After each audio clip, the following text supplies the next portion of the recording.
வெற்றி அப்படின்ற மிகப்பெரிய புத்தகமே தனித்தனி தாள்களுடைய தொகுப்பு தான். நம்முடைய சின்ன சின்ன முயற்சிகளுடைய ஒட்டுமொத்த பலன் தான் வெற்றி. இந்த டெய்லி 10 வீடியோவில் நம்மளோட இங்கிலீஷை இம்ப்ரூவ் பண்ணுறதுக்கு ஒரு சின்ன முயற்சி எடுக்க போகிறோம். அது என்னதுன்னா, ஒரு 10 English verbs with example sentences கற்றுக்க போகிறோம். பட் அதை கற்றுக்கிறதுக்கு முன்னாடி இது வரைக்கும் நம்ம சேனலுக்கு நீங்கள் சப்ஸ்கிரைப் பண்ணலைன்னா சப்ஸ்கிரைப் பண்ணிக்கோங்க. இப்போ வாங்க வீடியோக்குள்ளே போகலாம். நம்ம இன்னைக்கு கற்றுக்க போகிற முதல் வேர்ப் என்னதுன்னா aggravate. aggravate aggravate அப்படின்னா ஒன்றை மேலும் மோசமாக்கு அப்படின்னு அர்த்தம். அதாவது ஏற்கனவே ஒன்று மோசமாக இருக்குது, அதை மேலும் மோசமாக்கு அப்படின்னு அர்த்தம். இப்போ எடுத்துக்காட்டுக்கு நம்ம சொல்லுவோம் இல்லையா, அது நிலைமையை மேலும் மோசமாக தான் ஆக்கும் அப்படின்னு சொல்லுவோம். அதை இங்கிலீஷில் it will only aggravate the situation. It will only aggravate the situation அப்படின்னு சொல்லலாம். அது பிரச்சனையை மேலும் மோசமாக தான் ஆக்கும் அப்படின்னு சொல்லுவோம். அதை இங்கிலீஷில் it will only aggravate the problem. It will only aggravate the problem அப்படின்னு சொல்லலாம்.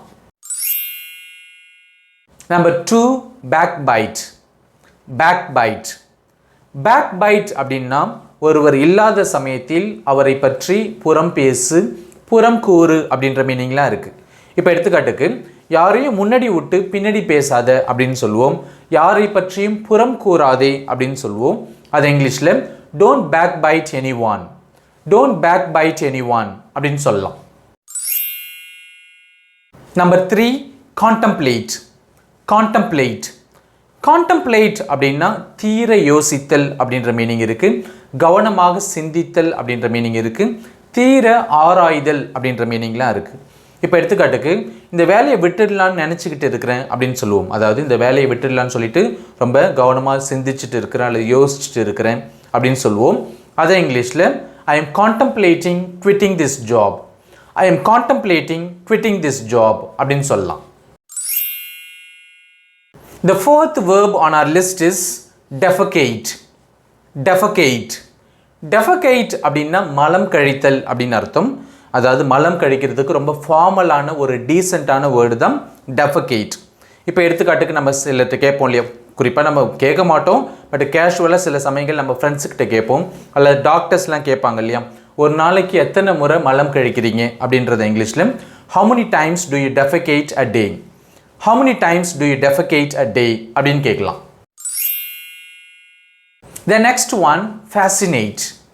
fascinate fascinate அப்படின்னா ஒருவரை மிகுதியாக கவர் அல்லது ஈர் அப்படின்னு அர்த்தம். இப்போ எடுத்துக்காட்டுக்கு எனக்கு அரசியல் மேலே ஒருபோதும் ஈர்ப்பு இல்லை அப்படின்னு சொல்லுவோம். அது இங்கிலீஷில் politics never fascinates me.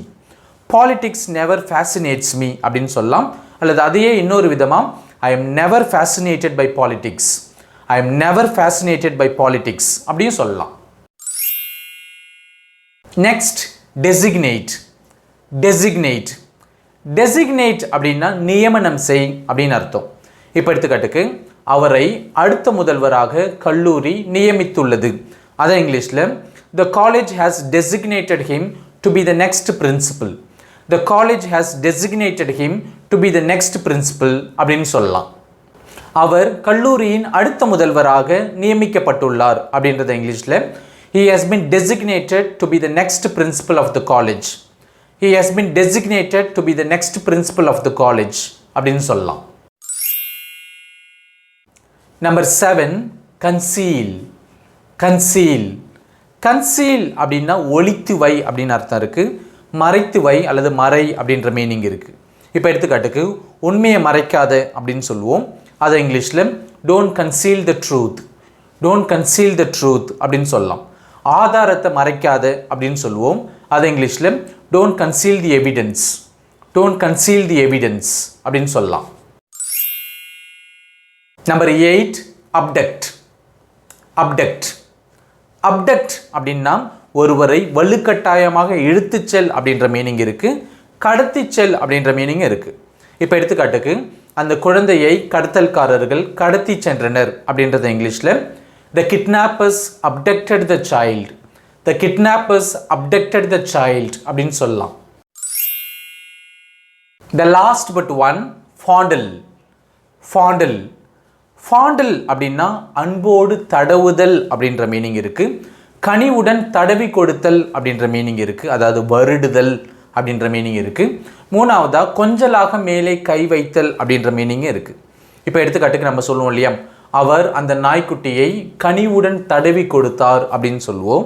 அது இங்கிலீஷில் he gently fondled the puppy. he gently fondled the puppy அப்படின்னு சொல்லலாம். And today's last vocabulary on our list is capsize. capsize. capsize அப்படின்னா நீரில் கவிழ்தல் அப்படின்ற மீனிங் இருக்குது, அல்லது நீரில் ஒன்றை கவிழச் செய்தல் அப்படின்ற மீனிங் இருக்குது. இப்போ எடுத்துக்காட்டுக்கு அந்த படகு கவிழ்ந்து விட்டது அப்படின்னு சொல்லுவோம். அது இங்கிலீஷில் the boat has capsized. the boat has capsized அப்படின்னு சொல்லலாம். அலை படகை கவிழ்த்தது அப்படின்னு சொல்லுவோம்.